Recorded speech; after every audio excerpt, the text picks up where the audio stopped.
now. I mean, wouldn't you love to get to the holidays and just have a relatively open, free calendar because you've made the choices of the things that are really important to you that you're going to spend the time on, and the other things you're just going to say no to and not feel bad about it. Right. And that's the hard part, is so often we want to say yes. It's, we feel guilty. And so it's okay to say no. Welcome to Press Pause. Today we're going to talk about how to press pause and ground yourself. So what do I mean by this? I don't know. I have to go stand in the corner? I'm grounded? No, you're not grounded. Oh, okay. But this is an important tip because often we don't think about ourselves being grounded and how important that is. And especially with what's going on in the world today. Right. I mean, there's wars breaking out. There's people worried about finances. We're worried about the economy. There's a lot going on. And if we're not grounded in ourselves, then we really, trying to absorb and take in what's going on around us would be really hard. Right. No, that's definitely true. And as we're recording this in early November, the holidays are coming.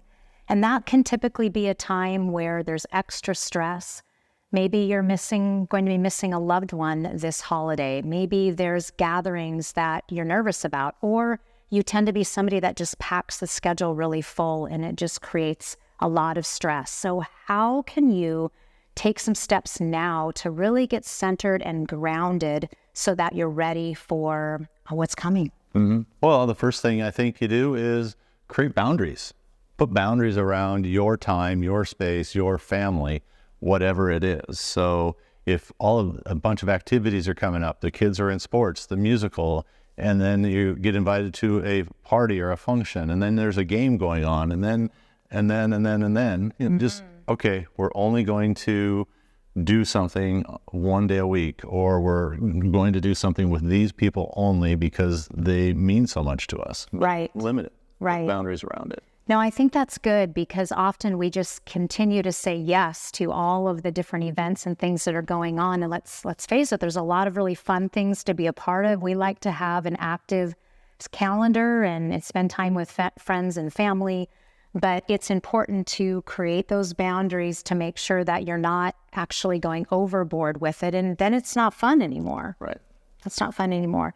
I think another thing is just looking at what your calendar is like right now. Are you already not setting yourself up for success? Is your schedule already way too busy right now that you just have no space in it? So not only creating the boundaries around what you're doing, but actually creating some extra space now. I mean, wouldn't you love to get to the holidays and just have a relatively open, free calendar because you've made the choices of the things that are really important to you that you're going to spend the time on, and the other things you're just going to say no to and not feel bad about it. Right. And that's the hard part, is so often we want to say yes. It's, we feel guilty. And so it's okay to say no. Mm-hmm. I think another tip is on getting grounded is to just do the stress test on yourself.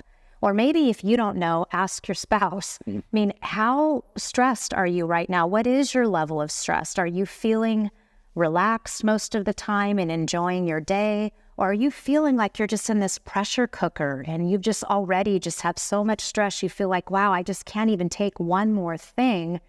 It's time to take a breath, make some changes, whatever that looks like. Right. I think that's hard too, because now if you're already at that pressure cooker stage, you're going to be added, you have more things added to you here just real shortly with the holidays. Right. Right. So if you can feel that off. Tail it off now before it's too late. Right. It can be really helpful to have somebody in your life that can counsel you through this right now. I remember my coach, when I was at a period in my business where things were so overwhelming, I didn't even know where to start. I know that when she came in, she goes, "What is the top priority you'd like to talk about today?" And I didn't even know because I had so many priorities and so many things going on. And she just helped me really take a step back and look at what I had going on, get it down on paper, and then just being able to look at my list and those things that I had going on and being able to see it in front of me helped me be able to make some decisions. I can do this, but not right now. I'm going to move this to next quarter, and I'm going to say no to this particular engagement. Things like that. Right. made a good. difference. So grounding, it reminds me of electrical currents. And, you know, if I'm too amped up, I can feel that. Right. And I need to be grounded. And it's just like having that three-way plug when you plug in and you snap off that other piece, and it doesn't necessarily go well for you. So for me, it's making sure that I have all three pieces, all three legs, so that I have that grounded piece. And that would be exercise probably for me. Okay, And that's so great. you know, so going out and getting movement, even if it's just walking after dinner or whatever, but getting that piece. Right. Important. And I think the balance between movement and really pausing and resting and making sure that you're doing both. Because I think that for a really busy entrepreneur, it's hard to fit in those things where we're really taking care of us. And we're not going to be grounded if we're not getting exercise and movement, which makes our bodies feel better. We're not going to be grounded if we never have space to breathe, to really be able to do things like meditation, just a quiet time where you journal, just a quiet time where you actually have space that you don't have to think about anything else, even if it's for 10 minutes. Do you have those kind of breaks in your day where you can take pauses? And another pause would be to read. Just stop for 10 minutes and read. Put yourself in a book. And it could be self-improvement, which is what we do most, but also just some sort of fun little novel that just lets you escape from the world and all the stress. Right, that's good. And what grounds you versus what grounds me can be very different. So as you're hearing us today, what is it that grounds you? So when you're feeling really amped up and things are too much, what do you do that grounds you, that makes you feel better? Make a list of those things that this calms me down, this lifts me up. What are those things that you do to refresh, to reset, and to ground yourself? And put some of those in place today.